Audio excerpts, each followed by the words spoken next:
पाक फौज की कैप्टन ईमान दुरानी कौन है, आइए जानते हैं इस वीडियो में।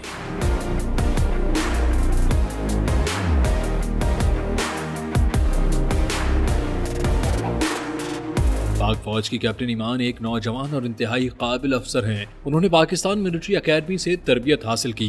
नज़्म ज़ब्त, वतन से मोहब्बत और पुरजोश खिताबात के सबब एकेडमी से ही उनकी बुनियादी पहचान है। कैप्टन ईमान दुरानी इस वक्त पाकिस्तानी तुलबा के लिए मोटिवेशनल स्पीकर के तौर पर भी खिदमत अंजाम दे रही हैं। वतन से मोहब्बत के मामले में इंतहाई जज्बाती समझी जाती हैं। ईमान दुरानी पाकिस्तान मिलिट्री एकेडमी से फारुगुल तहसील उन अफसरान में शामिल हैं जो अपनी मेहनत और लगन की वजह से काफी मशहूर हैं। यही वजह है उनके सोशल मीडिया पर आने वाले पहले वीडियो क्लिप ने हलचल मचा दी है। एक खातून अफसर होने के बावजूद उनके जानदार लबो लहजे और बावकार अंदाज को बेइंतहा पसंद किया जा रहा है।